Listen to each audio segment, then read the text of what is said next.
Hello friends, it is the 13th of November, 9 o'clock in the morning, exactly, and me and the insert Borat inflection here wife are heading to Milan for a show. The car is packed. The lady is still getting ready, as she's allowed to do. It's going to be pretty much a whole day's worth of driving, with a bit of a stop to see a friend en route, to break things up, stretch the legs. So yeah, here we go. Back in July, I played in a town called Moulins in France whilst on tour with the American band VOLK.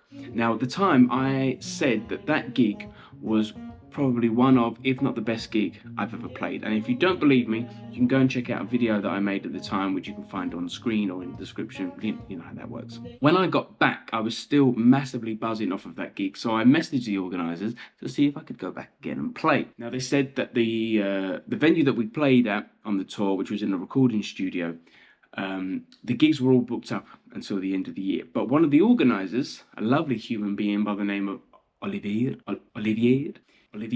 owned a cafe where he would often put on live music, so perhaps I could go and play there. So some messages were sent backwards and forwards, and a gig was booked. Now Moulins is between a 6.5 and 8 hour drive, depending on how lucky you are on the road, and so it's about 3.5 hours south of Paris. So quite a bit of a drive. Now it was my intention to find other gigs along route to break up the drive and to flesh out the tour, but, and perhaps there is another video hidden inside this concept, but I couldn't find any.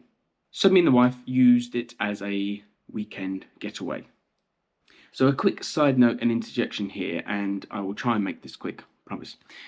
But something I think a lot of musicians and artists suffer from is all we want to do, if we're honest, is just to do the art, just do the music, just do the fun bit, you know, the creating, the playing, the writing the songs, the perform. That's all we want to do. The other side of stuff that we don't want to do is basically the business side and thinking about it like a business. The social media stuff, the making videos, telling people about yourself, about your art, trying to get people to care, but basically thinking about it as a bit of a business. Now, this is something that I have by no means cracked the code of yet, but it is something that is becoming more and more, that I'm becoming more and more aware of, that I kind of have to think about if I want to make any of this a thing, you know. So thinking about it from a business perspective, a 14-hour round trip that involves fuel and tolls that are basically being covered by the gig fee, but therefore not really earning much money from it, could be perceived as a bit of a bad business move. But perhaps it isn't. Maybe it's a speculate to accumulate kind of thing, because I now know that there is a town in France where people like my music, that they'll come out and see me play in a town that I don't live, and I don't really know anybody there. So when I plan future shows, basically that I have clients interested in my business, which when I say that, the taste of it and the sound of it doesn't feel right, and I don't really like it. But if I detach my feelings from music and how I feel when I play music and when I do music away, that's effectively what it is. I'm doing something. I'm providing a service that people are interested in. Right, that's enough of that. That's enough of that businessy talk for now. Moulins is an incredibly beautiful town. We went for a walk while we were there, and I took some footage, which hopefully, if I'm any sort of competent editor, you are now looking at. The beauty of the town really added to how special this weekend, this particular weekend was for me, because it was like walking around a Disney set. It was incredible. It was very quiet while we were there. The weather was exceptionally warm for the time of year. This is November that I played there, and I'm recording this.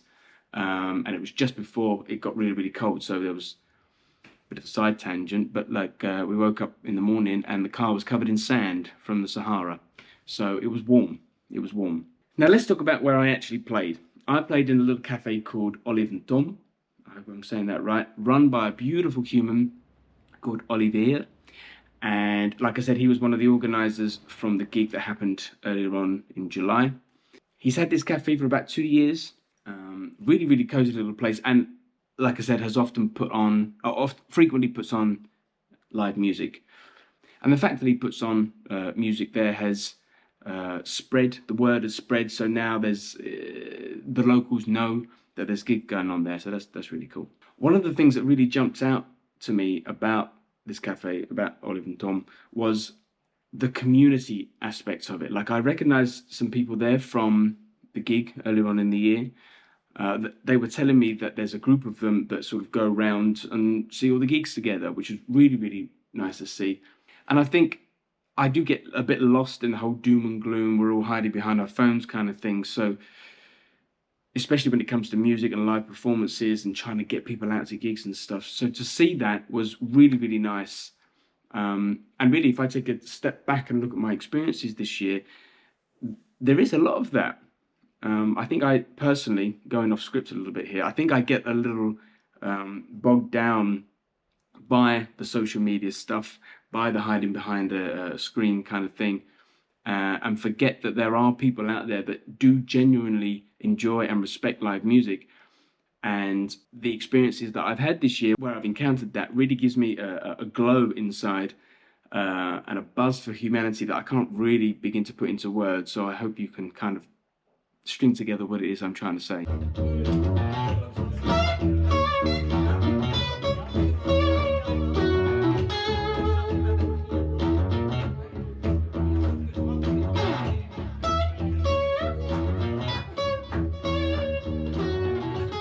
Let's talk about the gig itself. Now, the gig was amazing. I really enjoyed it. It started off a little bit shaky in myself, but the more that I played, the more that I kind of fell into it.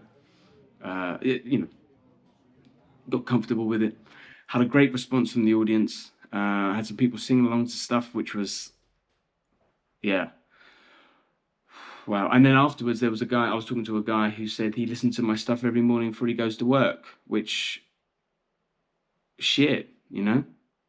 I mean, that's what you want to hear as a musician, as an artist. But when people do say it, it's kind of like, really? The show in Moulins really highlighted something for me and kind of reinforced something that's been growing in my line of sight for a while.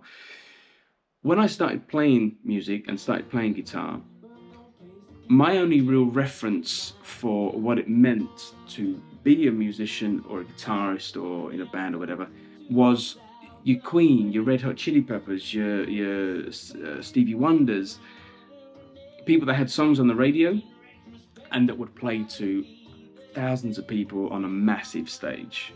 And I think that's a little bit of the problem of when you talk to people, that's what they think it is. You know, they think that that's all there is because that's all we're kind of really exposed to on a big scale. But there have always been, and there always will be, more artists and musicians playing the places like Oliv Tomme than there are these massive artists playing to massive amounts of people on massive stages. And I think when I looked at those, when I had those references, my dream that I took out of that was I would love to travel to a different place, to another country, to have people I don't know turn up and listen to my music. Well, that's exactly what happened this weekend, except it wasn't on a massive big stage, it was in a little cafe. But fuck, I am living my dream. I'm living my dream. And so I want to say a really, really heartfelt, cosmic thank you to Olivier for having me play in his beautiful cafe, to the people of Moulins that I met in the summer that came back and saw the gig.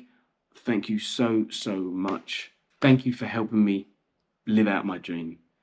And I want to thank VOLK as well. A really special thanks for VOLK, because if I wasn't with them, I wouldn't play in the summer in Moulins, and this weekend would have never happened. So thank you so much for that.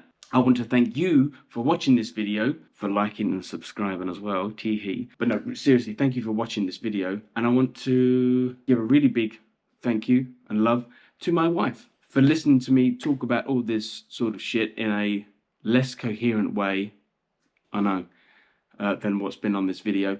And for occasionally walking into shots that I was trying to film and not include her for reasons of privacy, but fuck it, she likes walking in front of the camera. In the video now then. Thank you for watching this video.